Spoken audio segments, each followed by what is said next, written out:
This is what Seoul, the capital of South Korea, looked like in the 1960s.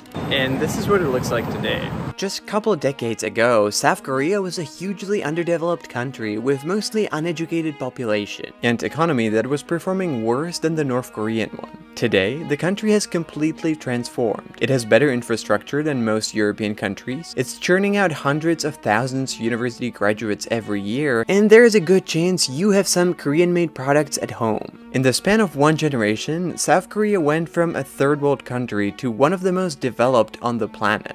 But it came with a price. The same factors that caused the economic miracle are now damaging the entire Korean society. South Korea has the highest number of suicides in the world. Young people are desperately struggling to find jobs. And Koreans are among the unhappiest nations in the world.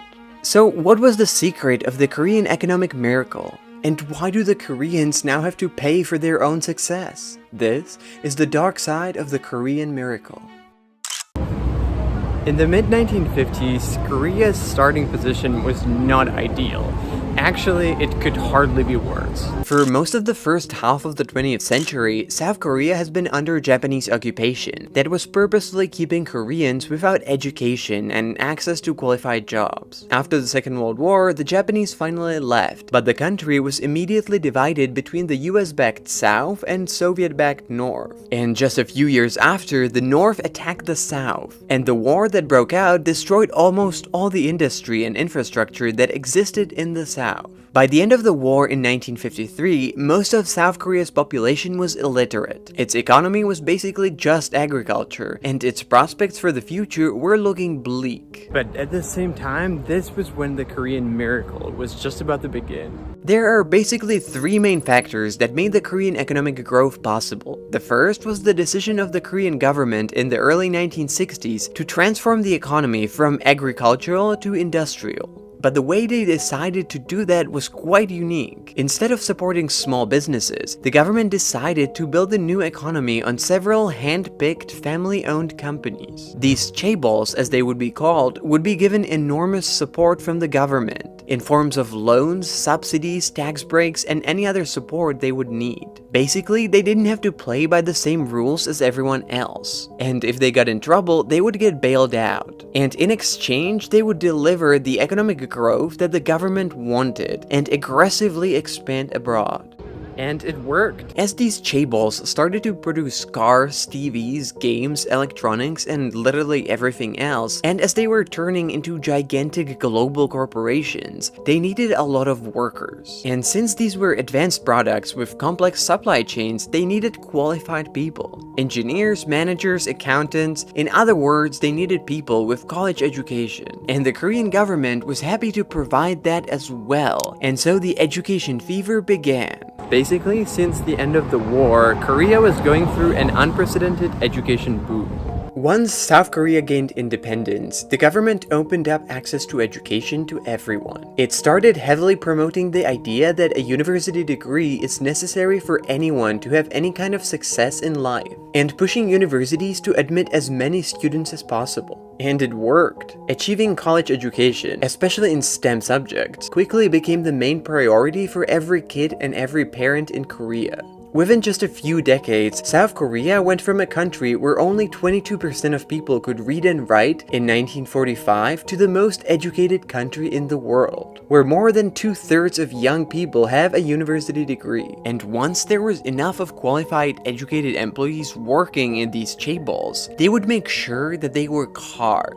Nowadays, South Koreans are known to have extreme work ethic and to work longer and harder than anyone else. But that wasn't always the case. The Korean culture of incredibly hard work was mostly created during the economic boom by the chaebols that started systematically indoctrinating their employees with complete and absolute loyalty to the company. The idea was that it's not just a job, it's an absolute commitment to the success of the company, and the company comes first, before family, personal life, your free time, or anything else. Your job was your life.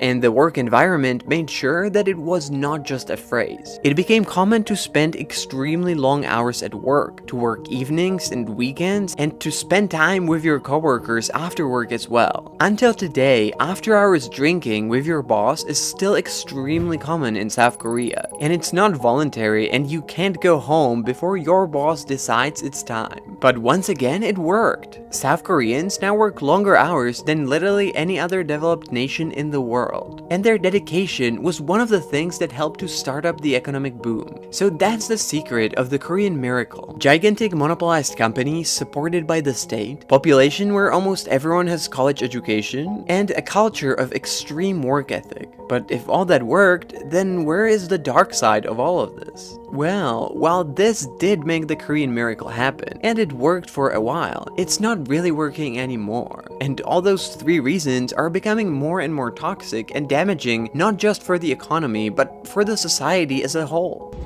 So here's what went wrong. There's an interesting paradox when it comes to chaebols in South Korea. Together, they make up about 85% of the country's GDP. Just Samsung alone makes up almost 20% of the entire Korean economy. But the chaebols actually represent only about 10% of jobs in South Korea. And the reason for this is that over the years, they became really good at growing without actually having to hire too many new people. As an economics professor from Seoul National University said, the big companies have mastered a business model to survive without boosting hiring in order to save money. But these are the companies that have most of the qualified and most prestigious jobs, and that's where everyone wants to work. And while at one point Korea had too many jobs and not enough qualified people, today the situation is the complete opposite. Because the education fever in Korea was so successful, Korean universities are now churning out hundreds of thousands of college grads every year. But it's getting extremely hard for them to find jobs after graduation. College graduates in South Korea now face higher unemployment than people without college degree, which is unheard of anywhere else in the rest of the world. It's been actually so bad that the government had to launch a program to help college-educated young people get a job abroad, so that they don't stay jobless in Korea and don't fall into poverty. Basically, even when the Korean economy is doing well, the benefits are not really trickling down to the regular people. And none of these college grads wants a manual labor type of a job, because these jobs have a low pay and they are looked down on in the Korean society.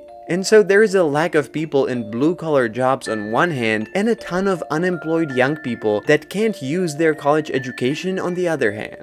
And in a society obsessed with success and education, that's obviously all the more frustrating. And the reason why all these college grads want qualified jobs is because they had to work incredibly hard to get their education. Because of the perceived importance of education, the South Korean education system has turned into the most competitive one in the world.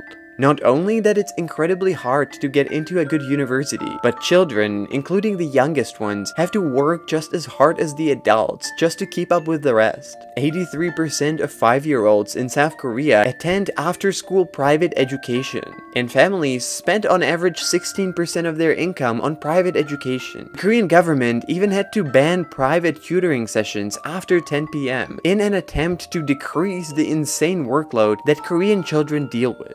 But despite all that, South Korea has experienced massive education inflation. While kids and students work harder than ever to get formal education, the advantage of such education is disappearing, because even with a top degree, they still can't get a job. And those who do manage to get a job find themselves in a stiff, extremely hierarchical work environment where people are promoted based on how loyal they are, rather than their performance and results. And even though Koreans spend longer hours at work than anyone else, their productivity is actually surprisingly low. It's a culture that values working hard more than working smart, but that's not really working so well in the 21st century anymore. And the effect of the extreme work culture, societal pressure, and a tough economic situation is that South Koreans are among the unhappiest nations in the world. And the country has also had the highest number of suicides per capita in the world for the past 2 decades.